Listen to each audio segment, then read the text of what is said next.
आपने मुगलों का इतिहास तो बहुत पढ़ा होगा, लेकिन क्या आप जानते हैं कि मुगल शासन के दौरान एक हिंदू राजा ने उन्हें उखाड़ फेंका था और इस दौरान दिल्ली पर शासन करने वाला राजा एक हिंदू था। हेमू का नाम कम ही लोगों ने सुना होगा, जिन्हें भारतीय मध्य युग का नेपोलियन भी कहा जाता है।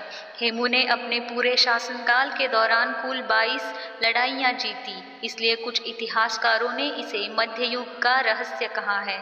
हेमू का जन्म हरियाणा के रेवाड़ी में एक साधारण परिवार में हुआ था। प्रसिद्ध इतिहासकार आरसी मजूमदार अपनी एक किताब में बताते हैं कि अगर पानीपत की लड़ाई में हेमू के साथ घटना नहीं हुई होती तो दिल्ली के मुगलों की जगह हिंदू राजवंश होता।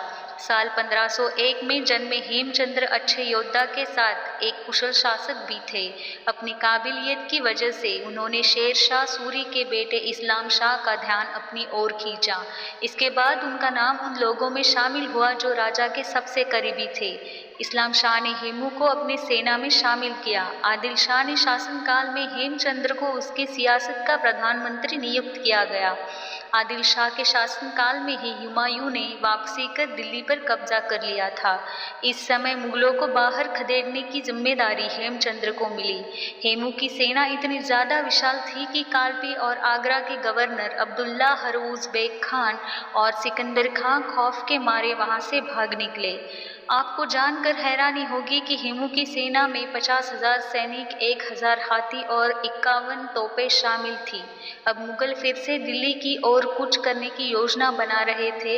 इस दौरान पानीपत में अकबर की सेना और हेमू के बीच भीषण युद्ध हुआ। हालांकि एक गलती की वजह से हेमू की हार हो गई, वरना भारतीय इतिहास बिल्कुल अलग ही होता।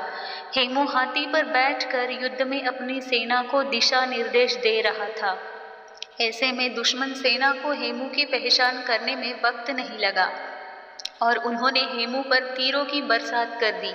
इसके बाद हेमू घायल हो गया और उनकी सेना में अफरा तफरी मच गई और यही कारण था कि हेमू की विशाल सेना हार के रास्ते पर आगे बढ़ी। जानकारी कैसे लगी कमेंट करके ज़रूर बताएं और हमारे चैनल को सब्सक्राइब भी करें। धन्यवाद।